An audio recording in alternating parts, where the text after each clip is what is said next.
All right, so today we're jumping right into the middle of the Mississippi River to unpack a really wild chapter from Mark Twain's classic, The Adventures of Huckleberry Finn. Now, for Huck and Jim, that river has been their safe haven, a real place of freedom. But that peace is about to get completely shattered by a couple of very unwelcome and supposedly very royal guests.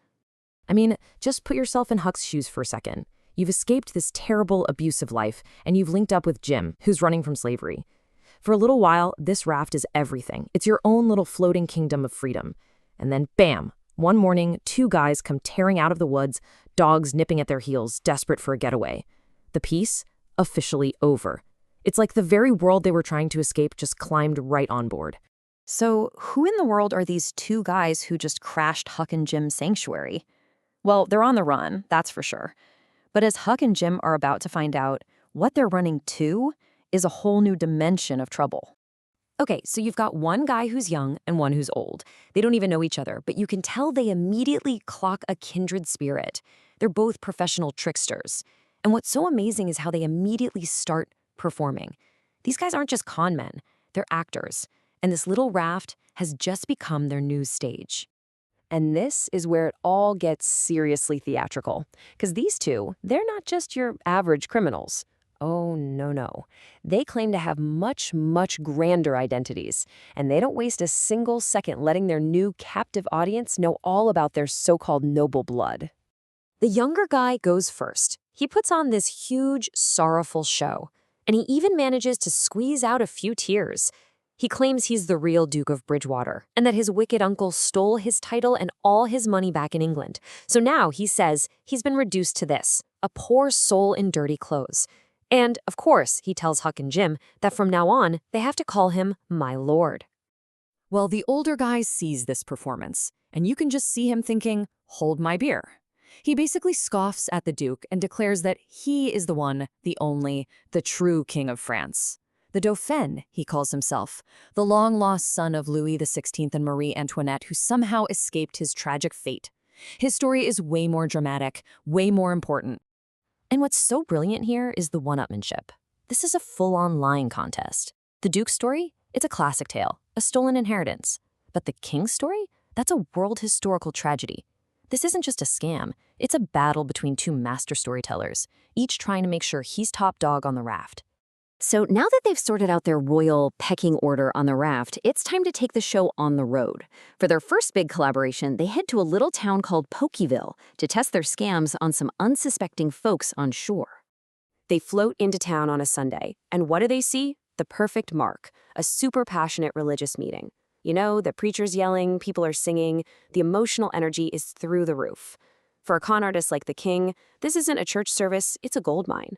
It's Twain showing us that so-called civilization can be just as gullible as anywhere else. And here's the King's playbook. It's so simple, but man, is it effective.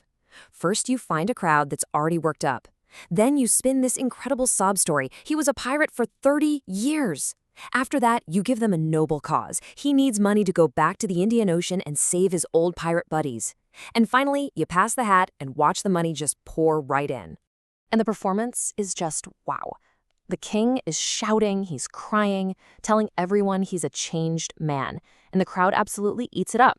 They're crying right along with him, just stuffing money into a hat.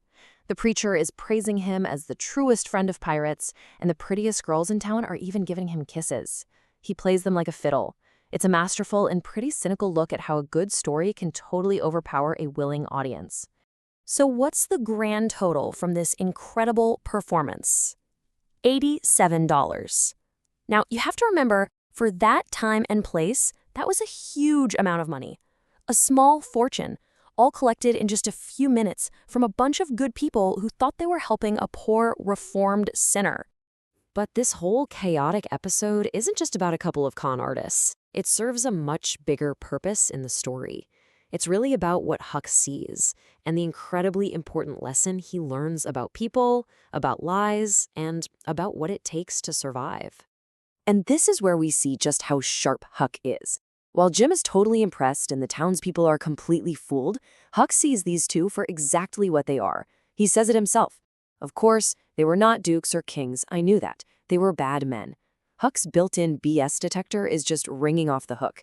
He's an observer, not a believer. So if he knows they're liars, why does he just play along? Well, this quote right here is the key.